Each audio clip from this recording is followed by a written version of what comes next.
এতিয়া কৈছে যে চব চুপ লাগি থাক মই কম এইটো পৰিৱেশত নাই হিমন্ত বিশ্ব শৰ্মা এনে কাম কৰা দক্ষ মুখ্যমন্ত্ৰী কিন্তু এপ্লিকেশ্যনটো বেডৰ কাৰণে হিমন্ত বিশ্ব শৰ্মাই চাগে ভয় দেখুৱাইছে ভয়ত গৈছে ভয়তহে কৈছে কুইনুজাছ is good as a person but as a প্ৰতিদ্বন্দ্বীৰ প্ৰতি শুভেচ্ছা আছে মোৰ প্ৰতিদ্বন্দ্বী বিজেপি এটা ল'বলৈ কামত আহে কাৰণে আমি যাওঁ কিন্তু এবাৰ হেকা দিম কিন্তু সেই 1200 টকাই নমস্কাৰ এই বিশেষ অনুষ্ঠানলৈ মই প্ৰশান্ত কুমাৰ বৰুৱাই আপোনালোক সকলোকে স্বাগতম জনাইছোঁ লোকসভা নিৰ্বাচনে অসমৰ লগতে সমগ্ৰ দেশত এতিয়া তুলপাৰ লগাইছে এতিয়া সকলোৰে মুখত ৰাজনীতিৰ কথা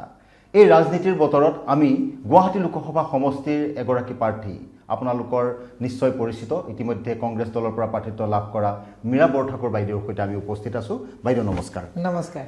প্ৰথমে আপোনাক শুভেচ্ছা জনাইছোঁ লোকসভা নিৰ্বাচনলৈ আমাৰ তৃতীয় পৰ্যায়ৰ হ'ব লগা লোকসভা নিৰ্বাচনৰ আপুনি এগৰাকী কংগ্ৰেছৰ প্ৰাৰ্থী আৰু গুৱাহাটী লোকসভা সমষ্টিত দুগৰাকী মহিলা প্ৰাৰ্থী তাৰে এগৰাকী হ'ল আপুনি কংগ্ৰেছৰ প্ৰাৰ্থীগৰাকী প্ৰিপাৰেশ্যন কেনেকুৱা চলিছে বা প্ৰচাৰ কেনেকুৱা চলিছে আপোনাৰ প্ৰিপাৰেশ্যন খুব সুন্দৰভাৱে চলিছে একচুৱেলি ইলেকশ্যনৰ গোটেই মানে মেনেজমেণ্টটো হৈছে বুথ লেভেল মেনেজমেণ্ট আজি এক বছৰৰ পৰা আমি কাম কৰি আছোঁ কংগ্ৰেছৰ আমাৰ 10টা সমষ্টিৰ যিখিনি বুথ লেভেল মেনেজমেণ্ট খুব সুন্দৰকৈ হৈছে ব্লক মণ্ডল বুথৰ প্ৰেচিডেণ্ট BLA পুলিং এজেণ্ট পৰ্যন্ত আমাৰ ৰেডি হৈছে গতিকে একচুৱেলি দলত আপোনাৰ পাব্লিকে ভোট দিয়ে আৰু মেনেজমেণ্টটো কৰ্মীসকলে কৰে গতিকে মোৰ বিশ্বাস এবাৰ খুব সকলো উৎসাহেৰে আহিছে আৰু আমাৰ কংগ্ৰেছৰ কৰ্মীসকলে উপলব্ধি কৰিছে যে এইখিনি সময়ত সকলো মিলি দলটো শক্তিশালী কৰা কথাই নহয় কেৱল সংবিধান বচোৱাৰ যিটো যাত্ৰা এই যাত্ৰাত সকলোৱে মাৰবান্ধি কাম কৰিছে প্ৰিপাৰেশ্যন খুব সুন্দৰ আনুষংগিকভাৱে সাম্প্ৰতিক সময়টোত শাসকীয় পক্ষই কয় যে অমৃতকাল আৰু ইয়াৰ বিপৰীতে কংগ্ৰেছে কয় যে এইবাৰ অমৃতকাল নহয় আমি এটা পৰিত্ৰাণ লাগে আমাক এই পৰিত্ৰাণৰ প্ৰয়োজন আৰু সেই পৰিত্ৰাণৰ মন্ত্ৰ লৈ বা সেই পৰিত্ৰাণৰ এটা আপোনালোকে শ্লোগান লৈ বাণী লৈ আপোনালোকে এবাৰ নিৰ্বাচনত নামিছে আপুনি কিয় ভাবে যে বিজেপিক মানুহে প্ৰত্যাখ্যান কৰি এবাৰ নিৰ্বাচনত কংগ্ৰেছক মানুহে আকোৱালি ল'ব না আপোনাৰ প্ৰথম প্ৰশ্নটো হৈছে অমৃতকাল তেওঁলোকে কৈছে যে অমৃতকাল বিজেপিৰ কাৰণে ডেফিনেটলি অমৃতকাল ইলেক্ট্ৰাল বণ্ডৰ যোগেদি কোটি কোটি টকা লাখ লাখ কোটি কোটি টকা তেওঁলোকে নিজৰ কাৰণে লৈছে অমৃতকাল কালি নৰেন্দ্ৰ মোদীয়ে বেংগলত কৈছে যে ইডি ৰেড কৰি 3000 কোটি টকা পাইছে এয়া ভোটাৰৰ মাজত ঘূৰাই বিলাই দি পেলাই ইলেকশ্যন জিকিব তেওঁলোকৰ কাৰণে সেয়া অমৃতকাল তেওঁলোকৰ কাৰণে অমৃতকাল যে মেডিচিন কোম্পানীৰ পৰা টকা লৈ পেলাই মেডিচিনৰ দাম বৃদ্ধি কৰি হ'লেও তেওঁলোকে নিজে পইচা কালেকশ্যন কৰিছে ইলেক্ট্ৰল বণ্ডৰ যোগেদি তেওঁলোকৰ কাৰণে অমৃতকাল কিন্তু আমি কিয় পৰিত্ৰাণ বিচাৰিছোঁ এই কথাটো কৈছোঁ নৰেন্দ্ৰ মোদী ডাঙৰীয়াই যেতিয়া কৈছিলে 2 কোটিকে চাকৰি দিব 15 লাখকে টকা একাউণ্টত সোমাব সবকা সাথ সবকা বিকাশ হ'ব 16 মেত বিদেশী যাব ইতিমধ্যে আনিলে গতিকে আমি কৈছোঁ যে আৰু সবতছে ডাঙৰ কথাটো তেওঁলোকে কৈছিলে যে কংগ্ৰেছে 70 বছৰত কি দিলে কংগ্ৰেছে 70 বছৰত সকলোতকৈ ডাঙৰ আমাক এটা উপহাৰ দি থৈ গৈছে আমাৰ সংবিধানখন যিখনত আজি তাৰিখত আমি মানে স্বাধীনভাৱে কথা ক'ব পাৰোঁ সেইখন সংবিধান কংগ্ৰেছে আমাক দি গৈছে গণতন্ত্ৰ কংগ্ৰেছে আমাক দিছে গতিকে মই সেইকাৰণেই কৈছোঁ যে 42% য'ত যুৱকৰ হাতত সংস্থাপন নাই মহিলা আজি দিশহাৰা অৰুণোদয় তাৰপিছতে লাখপতি বাইদেউ মূৰত কলহ লোৱা যি কৈছে সব কামত দৌৰি থাকিবলগীয়া হৈছে সন্দিহান হৈছে সেইকাৰণে আমি কৈছোঁ সেই পৰিৱৰ্তন আমাক নালাগে আমাক পৰিত্ৰাণ লাগে আমি মোদী চৰকাৰক কৈছোঁ যে আপোনালোকে বস্তুৰ দাম কমাই দিয়ক আঁচনি নিদিলেও হ'ব গতিকে এইবিলাকৰ কথা আমি ৰাইজৰ মাজত কৈছোঁ আৰু ৰাইজে সেইকাৰণে আমি ৰাইজো কনভিন্স হৈছে যে এইবাৰ তেওঁলোকে যিবিলাক এডভাৰটাইজমেণ্ট দিছিলে তাৰ পৰিৱৰ্তে ৰাইজে বা পৰিত্ৰাণ বিচাৰি কংগ্ৰেছক এবাৰ মোহৰ লগাব কিন্তু আটাইতকৈ ডাঙৰ কথাটো হ'ল বাইদেউ আমি যিটো সাংবাদিক হিচাপে বাহিৰৰ পৰা প্ৰত্যক্ষ কৰিছোঁ বা আমি পৰা চাই আছোঁ সেইমতে আমি যিটো দেখিছোঁ তাৰ এটা গুৰুত্বপূৰ্ণ কথা হ'ল যে কংগ্ৰেছ শাসনত নথকা প্ৰায় 10টা বছৰ হ'ব এই 10টা বছৰত দেখা গ'ল কংগ্ৰেছ দলৰ পৰা বিভিন্নজন আন দললৈ গ'ল শাসকীয় বিজেপিলৈ গ'ল আৰু সেই কথাটোৰ কাৰণে কংগ্ৰেছ দলটোৰ ভিতৰৰ সাংগঠনিক ভেটিটো কিছু পৰিমাণে দুৰ্বল হোৱা বুলি আমি আঁতৰৰ পৰা পৰিলক্ষিত কৰোঁ বা বিশ্লেষকসকলে কয় এতিয়া আপোনালোকে নিৰ্বাচন খেলিব লগা হৈছে এনেকুৱা এটা মুহূৰ্তত যিটো মুহূৰ্তত যোৱা 6টা মাহ বা এটা বছৰত অজস্ৰজন আপোনালোকৰ নেতা কৰ্মী বিজেপিলৈ ঢাপলি মেলিছে তাৰ মাজতো এমুঠিমান মানুহ আপোনালোকৰ কংগ্ৰেছী মানুহ আছে সেই যে দল এটা দলৰ পৰা আন এটা দললৈ গ'ল বা গৈ আছে খুঁটটো সেই খুঁটটোৱে আপোনালোকৰ দলৰ যি আন্তঃগাঁথনি আপুনি অকণমান আগত ক'লে বুথ লেভেল পৰ্যন্ত আপোনালোকে যি কাম কৰিছে তাত কিছু ব্যাঘাত জন্ম নাইনে যিটো বিজেপিক এডভান্টেজ দিছে চাওক আমাৰ পৰা মানুহ যোৱাৰ কাৰণে আমাৰ যিমান ক্ষতি হৈছে বিজেপিৰ তাতকৈ বেছি ক্ষতি হৈছে বিজেপি বহুত পুৰণা মানুহে আমাৰ লগত যোগাযোগ কৰিছে যে দলটো এইজন মানুহে আহি আনি গোটেই দলটো শেষ কৰি পেলালে পুৰণা মানুহৰ অস্তিত্ব নাই আজি ৰাজেন গোহাঁই ডাঙৰীয়াই কি কৈছে যে এইজন মানে বাইদেউ এইজন আপোনালোকে ভালকে জানে এতিয়া বিজেপি কোনে চলায় পুৰণা মানুহৰ অস্তিত্বই নাই এজন মানুহে বিজেপিও চলায় চৰকাৰো চলায় ভালকে আপোনালোকে জানে এতিয়া ৰাজেন গোহাঁই ডাঙৰীয়াই কি কৈছে ৰাজেন গোহাঁই ডাঙৰীয়াই কৈছে যে নগাঁৱত কেণ্ডিডেট ভাল হোৱা নাই নিজিকে ৰামেশ্বৰ তেলীয়ে কি কৈছে যে আমাক প্ৰতাৰণা কৰিলে তেওঁতো বিজেপি বাই বাই বুলিয়ে কৈছিলে অশোক শৰ্মাই কি কৈছে যে এইজন মানুহ আহি পেলাই গোটেই দলটোকে শেষ কৰিলে তেনেকুৱা বিভিন্ন কথা আছে প্ৰচাৰটো কম হয় কাৰণ প্ৰচাৰ এই কাৰণে বহুতে কৰিব নোৱাৰে তেওঁ কয় এইবিলাক কথা প্ৰচাৰ কৰিলে তো মালিকক কৈ দিম তো চাকৰি গুচি যাব সেই ভয় আৰু ভীতিৰ কথাটো আছে এতিয়া আমাৰ কিছুমান তৃণমূলৰ বুলি নহয় পঞ্চায়তত থকা মানুহ গৈছে কিছুমান লোভিয়া মানুহ গৈছে গ'লে দলটোৰ ক্ষতি হয় কিন্তু মই এটা কথা কৈছোঁ কোনো তৃণমূলৰ মানুহ যোৱা নাই পঞ্চায়তত কোনোবা সেক্ৰেটাৰী আছিলে কোনোবাই পঞ্চায়তৰ সদস্য আছিলে সভানেত্ৰী আছিলে সভাপতি আছিলে তেওঁলোকৰ চাগে ক'ৰবাত ৰেড কাৰ্পেটৰ তলত ফাইল আছে যিটো কাৰণে হিমন্ত বিশ্ব শৰ্মাই চাগে ভয় দেখুৱাইছে ভয়তহে গৈছে কিন্তু আপুনি দুটা কথা মনত ৰাখকচোন বিজেপিলে যিবিলাক কংগ্ৰেছৰ পৰা মানুহ গৈছে এই মানুহবিলাকৰ অতি অৱস্থা কি চাবচোন এই যে আপোনাৰ ভুৱনেশ্বৰ কলিতা ডাঙৰীয়াক আপুনি দেখিছে নেকি ইলেকশ্যনত ক'ৰবাত ৰূপজ্যোতি কুৰ্মী ডাঙৰীয়া আগতেতো ডেইলি টিভিত ওলাই থাকিব পাৰিছিলে এতিয়া পাৰিছে নেকি ওলাব সুশান্ত বুঢ়াগোহাঁই আগতেতো ডেইলি টিভিত বাইট দি আছিলে এতিয়া কৈছে যে চব চুপ লাগি থাক মই ক'ম সেইটো পৰিৱেশতকৈ আমাৰ পৰা যোৱা সকলো আজি মই এখন টিভি যোৰহাটত দেখিলোঁ আমাৰ পৰা ৰিচেণ্টলি যোৱা নাম নলওঁ মই এজন 2 নম্বৰ বেঞ্চ পালেগৈ গৈ ফ্ৰণ্ট লাইনত নাই দিয়া বহিবলৈ তেনেকৈ থকাতকৈ তালৈ যাওক আমাৰ যিসকল আছে ফ্ৰণ্ট লাইনত ভালকৈ আছে আমি পুনৰ ইলেকশ্যন প্ৰসংগলৈ ঘূৰি আহিছোঁ যে ডিলিমিটেশ্যনৰ পিছত সমষ্টি পুনৰ নিৰ্ধাৰণৰ পিছত গুৱাহাটী লোকসভা সমষ্টিটো ঠান-বান কৰি পেলোৱা হ'ল বা ভোটৰ পেটাৰ্ণটো সলনি হ'ল এতিয়া 20 লাখতকৈও অধিক প্ৰায় 20 লাখৰ ওচৰ-ওচৰি বা অধিক ভোটাৰ এতিয়া গুৱাহাটী লোকসভা সমষ্টিত আছে নতুন সমষ্টি গঠনক লৈ পেলাই আপোনালোকৰ কিছু অসুবিধা হোৱা নাই নে পেটাৰ্ণটো মই কিন্তু তেনেকুৱা অসুবিধা বুলি পোৱা নাই আপুনি চাওক এতিয়া মই ধৰক যোৱাবাৰ পশ্চিম গুৱাহাটীত মানে বিধানসভাৰ ইলেকশ্যন খেলিছোঁ তাৰ যিকেইটা আমাৰ পঞ্চায়ত আছে বা মণ্ডল আছে সেইকেইটা আজি জালুকবাৰীত সোমাইছে কিছুমান পলাশবাৰীত সোমাইছে তাৰ অৰ্থ তাত মই হায়েষ্ট ভোট পাইছিলোঁ পলাশবাৰীত গ'লে তেওঁলোকে কি বিজেপিত ভোট দিব নেকি নিদিয়ে মাইণ্ডছেটটো একেটাই মই এতিয়া আজি তাৰিখত যদি আপোনাৰ দিছপুৰৰ পৰা গৈ পেলাই যদি মই ধৰক মই ইষ্ট গুৱাহাটীত পঢ়োঁ মোৰ মাইণ্ডছেটটো কি বিজেপি হৈ যাব নেকি সমষ্টি বদলি হোৱাৰ কাৰণে এইটো ৰং কনচেপ্ট একচুৱেলি মোৰ হিচাপত তেনেকৈ এটা হয় আমাৰ যিটো অৰ্গেনাইজিং ছেটআপটো অলপ ইফাল সিফাল কৰোঁতে দিগদাৰ হয় কিন্তু মানুহৰ মাইণ্ডছেট কংগ্ৰেছী হৈ থাকিব বিজেপি হৈ থাকিব আৰু অভাৰঅল যিটো মাইণ্ডছেট আহিব সেইটো এণ্টি ইনকামবেঞ্চিটো বিজেপিৰ আছে আজি তাৰিখত এতিয়া মূল নিৰ্বাচনী ইছ্যুলৈ আহোঁ এইবাৰ নিৰ্বাচনী আপুনি গুৱাহাটীত কি ইছ্যু লৈ সামগ্ৰিকভাৱে আপোনালোকৰ এখন এজেণ্ডা আছে যে পৰিৱৰ্তন লাগে বিজেপি চৰকাৰৰ ভ্ৰষ্টাচাৰ বা আপোনালোকে যিবোৰ ইছ্যু তেনেকুৱা ধৰণৰ দাঙি ধৰিছে অভিযোগ তুলিছে বা ৰাইজে যিখিনি কথা অনুধাৱন কৰা উচিত বুলি ভাবিছে আপোনালোকে কৈছে কিন্তু গুৱাহাটী সমষ্টি কেন্দ্ৰিক কি কেইটা বিষয় লৈ আপুনি ৰাইজৰ কাষ চাপিছে গুৱাহাটী এজন এমপি মানে কেৱল গুৱাহাটীৰ সাংসদ নহয় গোটেই অসমৰ সাংসদ হয় এজন এমপিয়ে কেৱল কমিউনিটি হলত পইচা দিয়াটো এমপিৰ দায়িত্ব নহয় এমপি এজনে আইন প্ৰণয়ন কৰে গতিকে আইন প্ৰণয়ন কৰিবলৈ গ'লে প্ৰথম অসমৰ জাতীয় যিবিলাক সমস্যা আছে এই সমস্যাক লৈ সজোৰে আমি মাত মাতিম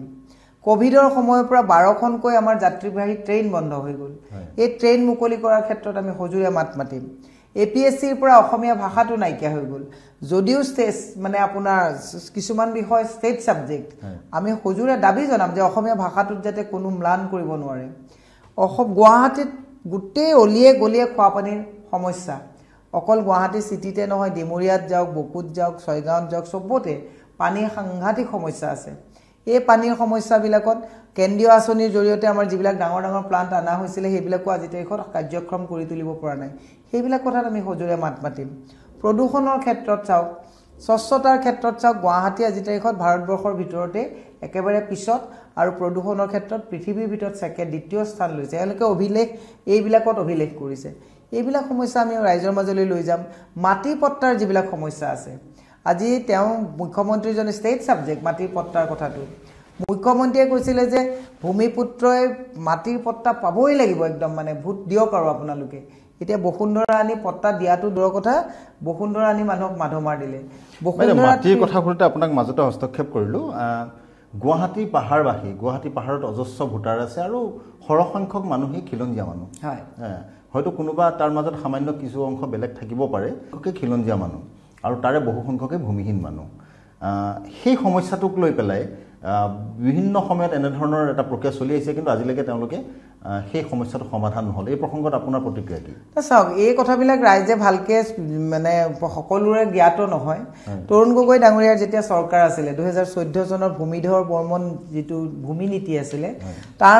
অনুসৰি আছিলে যিসকল লোকে পাহাৰত বসবাস কৰি আছে 10 বছৰৰ ওপৰত আছে, তেওঁলোকে একঠাকৈ মাটিৰ পট্টা পাব লাগিব আৰু তেওঁলোকে এটা কম প্ৰিমিয়ামত 30,000 টকা এটা ধাৰ্য কৰা হৈছিলে, কম প্ৰিমিয়াম দি পেলাই তেওঁলোকক থকাৰ ব্যৱস্থা কৰি দিব যোনে 10 বছৰৰ ওপৰত আছে। কিন্তু সেইখিনি সময়তো হিমন্ত বিশ্ব শৰ্মা আহি পেলাই পিছত চৰকাৰখন যিহেতুকে আমাৰ ভাঙা গ'ল, তেওঁলোকে আহি লৈ পেলাই গোটেই কথাটোৱে তেওঁ নস্বাত কৰিলে। নস্বাত কৰি এতিয়া বসুন্ধৰাটো আনিলে। বসুন্ধৰাটো আনি মানুহক কি ক'লে? মানুহক ক'লে যে এখন এতিয়া লেণ্ড এটা এক্ট বনাই পেলালে এওঁলোকে। এতিয়া আমি কাইলৈ যদি আমাৰ চৰকাৰ আহে, এখন এমেণ্ডমেণ্ট কৰিব লাগিব। এনেই আহি পেলাই আপুনি পট্টা দিব নোৱাৰে। এই কথাটো এনেই কৈ দিলে ৰাইজে বিশ্বাসভাজন নহ'ব। কিন্তু মই এটা কথা আপোনাক ক'ব বিচাৰিছোঁ, যদি আমাৰ কেন্দ্ৰত চৰকাৰ থাকে, কেন্দ্ৰত চৰকাৰ হ'লে 26ত ডেফিনেটলি আমাৰ অসমত চৰকাৰ হ'ব। আমি কোনো খিলঞ্জীয়াই যাতে মাটি পট্টাৰ কাৰণে নিদ্ৰাহৰণ নহয়, তাৰ কাৰণে আমি প্ৰটেকশ্যন দিম। আজি শিলশাকত যিসকল খিলঞ্জীয়া মানুহৰ তাত বুলডোজাৰ লগাই কেইবাটাও ঘৰ ভাঙি দিয়া হ'ল। গৰ্ভৱতী মহিলাই ৰাতি যেতিয়া বুলডোজাৰ মাৰিছে, তেওঁ গোটেই মানে এটা দিশহাৰা অৱস্থালৈ গুচি গ'ল। সেই পৰ্যায়টো আমি হ'বলৈ নিদিওঁ। গতিকে আমি সেইখিনিত ৰক্ষণাবেক্ষণ দিম। আজি যদি জিঞ্জাৰ হোটেল থাকিব পাৰে, আজমল ফাউণ্ডেশ্যনৰ মাটি তাত থাকিব পাৰে, তেওঁলোকে এটা তালাব বনাম বুলি এটা বিৰাট ডাঙৰ এটা ব্যৱস্থা কৰি পেলাই পৰ্যটনৰ নামত যদি ডাঙৰ ডাঙৰ বিল্ডিং বনালে, যদি তাত ৱাটাৰ বডি কণ্টেইন মেইনটেইন নহয়, আমাৰ খিলঞ্জীয়া মানুহখিনি থাকিলে কি প্ৰব্লেমটো আছে? এই কথাবিলাক আমি সজোৰে আমি যদি জয়ী হৈ যাওঁ, তেতিয়াহ'লে চৰকাৰক বাধ্য কৰাম আমি এই কথাবিলাকত। নিবনুৱা সমস্যা আপুনি চাওক, আজি তাৰিখত 42% ল'ৰা ছোৱালীৰ হাতত চাকৰি নাই। মই যদি গুৱাহাটীৰ কথা তোলে যায়, ক্ষুদ্ৰ যিসকল ব্যৱসায়ী আছে, পদপথৰ যিসকল ব্যৱসায়ী আছে, টেক্সি চালক, যিবিলাক আপোনাৰ অটো চালক, ৰিক্সা চালক, এনেকুৱা বিভিন্ন ধৰণৰ যিসকল ব্যৱসায়ী আছে, সকলোৰে আজিৰ তাৰিখত অৱস্থা একেবাৰে তথৈবচ। এইসকলক লৈ আমি ষ্টেট গভৰ্ণমেণ্টক আমি বাধ্য কৰাম যে জনকল্যাণমুখী কামহে তেওঁলোকে প্ৰথম প্ৰায়ৰিটি দিব লাগিব। গতিকে এনেকুৱা কথাবিলাক পৰিকল্পনা আমাৰ আছে। আৰু ডেফিনেটলি মহিলাক লৈ আজি দুখ লগা অৱস্থা যে মহিলাসকলক ঘৰৰ ভিতৰৰ পৰা উলিয়াই আনি আপুনি যদি কেমেৰাটো লৈ যায়, প্ৰত্যেকখন গাঁৱতে দেখিব জুমবানি মহিলাবিলাক 10টা বজাত ওলাই যায়। অমৃত কলহ লৈ নাচিব দিছে, কিবা পোৱাৰ আশাত নাচিছে। আপোনাৰ অৰুণোদয় নামত কালি কৈছে যে বাইদেউ অৰুণোদয় নামত কাগজ ফটোষ্টেট কৰি অৱস্থা নাইকিয়া হৈ গৈছে। আৰু শেহতীয়াকৈ আপোনাৰ লাখপতি বাইদেউৰ ক্ষেত্ৰত যিটো তেওঁলোকে প্ৰচাৰ চলাইছে, য'ত 1,48,000 কোটি টকা চৰকাৰৰ ধাৰ, মদৰ ৰাজহৰে চৰকাৰ চলাবলগীয়া হৈছে, স্কুল বন্ধ কৰিবলগীয়া হৈছে। চৰকাৰে লাখপতি বাইদেউ যিখন আঁচনি, এই আঁচনিখনৰ নামতে প্ৰায় 4,000 কোটি টকাৰ তেওঁলোকে খৰচ কৰাৰ পৰিকল্পনা হাতত লৈছে, কিন্তু এই মুহূৰ্তলৈকে কোনো কাৰ্যকৰী হোৱা নাই। কিন্তু মহিলাসকল, আপোনালোকৰ ৰাহুল গান্ধী যেতিয়া আপোনালোকৰ নেতা অসমলৈ আহিছিল, সেই সময়তে আমি দেখিছিলোঁ যে সমান্তৰালভাৱে মহিলাসকলক ব্যস্ত কৰি দিয়া হৈছিল। আৰু এইবাৰ নিৰ্বাচনত আমি প্ৰত্যক্ষ কৰিছোঁ সাংবাদিক হিচাপে যে মহিলা ভোটাৰসকলক বিজেপি দলটোৱে তেওঁলোকৰ চৰকাৰৰ জৰিয়তে মূলত টাৰ্গেট কৰিছে। গতিকে যিটো টাৰ্গেট কৰিছে মহিলাসকল, নিশ্চিত হৈ আমি প্ৰত্যক্ষ কৰিছোঁ যে লাখপতি বাইদেউৰ সেই আঁচনিখনক লৈ মহিলাসকল কিন্তু ব্যস্ত হৈ পৰিছে। গতিকে আপুনি ভাবেনে যে সেই মহিলাসকলক আপোনালোকে, যদিও তেওঁলোকে কিছু কথাত বিতস্ত হ'ব পাৰে, ভোট কংগ্ৰেছলৈ অহাৰ সম্ভাৱনা আছিল, কিন্তু লাখপতি বাইদেউৰ হোৱাৰ যিখন আঁচনিখনৰ পইচা পোৱাৰ তেওঁলোকৰ স্বাৰ্থত আপোনালোকে সেই ভোটখিনি কংগ্ৰেছলৈ আহিব বুলি আপোনালোকৰ যিসকলৰ কিছু মনত অসন্তুষ্টি আছিল?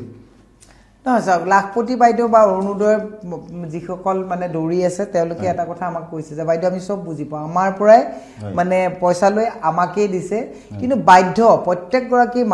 মহিলাৰ আজি তাৰিখত এই যে উজ্জ্বলা আঁচনিত গেছবিলাক এতিয়া গোহালিত থৈ দিয়ে, বেক চাইড ঢেঁকীশালত থৈ দিয়ে, তাত মানে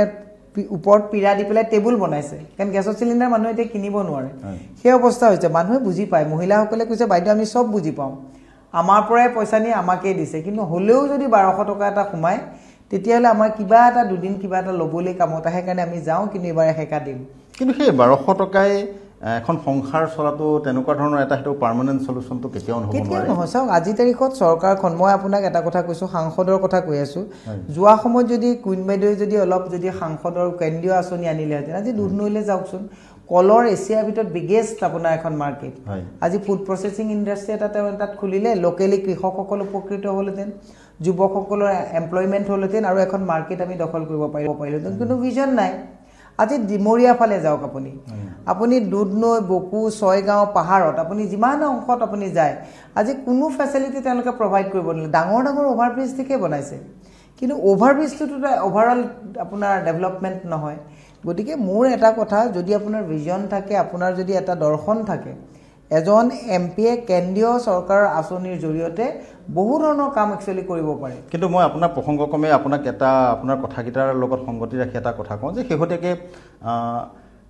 জাগিৰোডত যিটো কাগজ কল আছিলে কাগজ কলতো ছেমিকণ্ডাক্টৰৰ এটা ব্যৱস্থা তেওঁলোকে প্ৰায় ২৭,০০০ কোটি টকাৰ এটা বিনিয়োগৰ আনিছে আৰু তাত কোৱা হৈছে যে প্ৰত্যক্ষ আৰু পৰোক্ষভাৱে ১৫,০০০ মুঠ ৩০,০০০ কৰ্মসংস্থাপন দিয়া হ'ব এইবোৰেতো বিজেপিক তেওঁলোকক কিছু মাইলেজ দিব বুলি নাভাবে আপুনি চাওক বিজেপিক মাইলেজ দিয়াৰ কথাটো যে আপুনি কৈছে জাগিৰোডৰ কথাটো তেওঁলোকে কৈছে যে ছেমিকণ্ডাক্টৰ তাত বনোৱা হ'ব কিমান উপকৃত হ'ব গতিকে এইটো এটা ভাল কথা যে এটা যদি কিবা এটা ইণ্ডাষ্ট্ৰি হয় ইয়াত তেতিয়াহ'লেতো কথাটো ভাল কথা কিন্তু বিজেপিৰ কোনটো কমিটমেণ্ট হৈছে এতিয়া টাটা আহিব এতিয়া কণ্ডিশ্যন কি হৈছে এডভাৰটাইজমেণ্ট কি হৈছে সেই কথাটোতো আপুনি আজি তাৰিখত ক'ব নোৱাৰে কাৰণ বিজেপিয়ে বহুত কথাই কয় টুইন টাৱাৰৰ কথা ক'ল হ'লে নেকি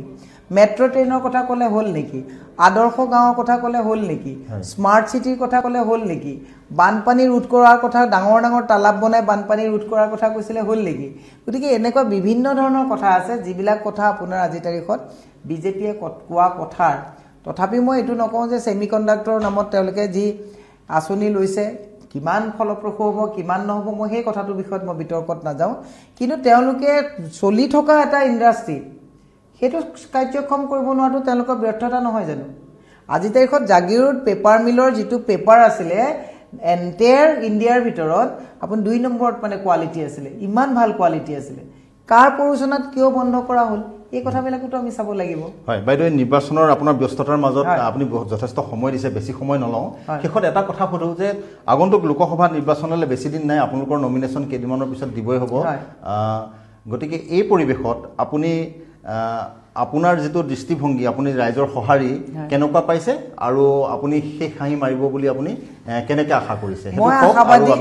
মই আশাবাদী যে ৰাইজে এবাৰ পৰিৱৰ্তনৰ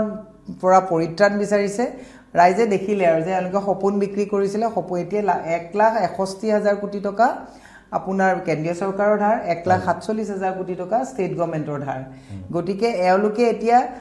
ক'ব লাগে বেলেগ কথা কৈ আছে বেলেগ কথা গতিকে ৰাইজে ইয়াৰ পৰা পৰিৱৰ্তন বিচাৰিছে সকলোৱে কয় যে অতিষ্ঠ হৈছোঁ এইবাৰ আমাক তেওঁলোকে মোহৰ লগাব আৰু ৰাষ্ট্ৰ নিৰ্মাণৰ গোটেই ধাৰাটো কংগ্ৰেছৰ দিনত প্ৰতিষ্ঠা হৈছিলে ৰাইজে পুনৰ প্ৰতিষ্ঠাৰ কাৰণে ইণ্ডিয়া এলায়েন্স আৰু কংগ্ৰেছক এবাৰ জয়যুক্ত কৰিব শেষত এবাৰ ধৰ্মই কাম কৰিব এনে নকৰে ধৰ্মতটো আপোনাৰ পাকঘৰত কম দামত চিলিণ্ডাৰ নাহে ৰাম মন্দিৰে কাম দিলে ৰাম মন্দিৰ কথা মানুহে পাহৰিলে এতিয়া মই আৰু কথা কেইটামান সুধো কেইজন ব্যক্তিৰ কথা চমুকে সুধি দিওঁ হঠাৎ মনত পৰিছে ব্যক্তিকেইজনৰ নাম ক'ম আৰু আপোনাৰ নিজৰ এটা ধাৰণা ক'ব হিমন্ত বিশ্ব শৰ্মা মুখ্যমন্ত্ৰী ডক্টৰ হিমন্ত বিশ্ব শৰ্মা না হিমন্ত বিশ্ব শৰ্মা এনে কাম কৰা দক্ষ মুখ্যমন্ত্ৰী কিন্তু এপ্লিকেশ্যনটো বেড এপ্লিকেশ্যন বেছি কৰে তেওঁ Rahul Gandhi is a very sincere আৰু তেওঁ যে ফেক নহয় স্থিতপ্ৰজ্ঞ এজন নেতা visionary icon Bhupen Borah is a hard working leader queen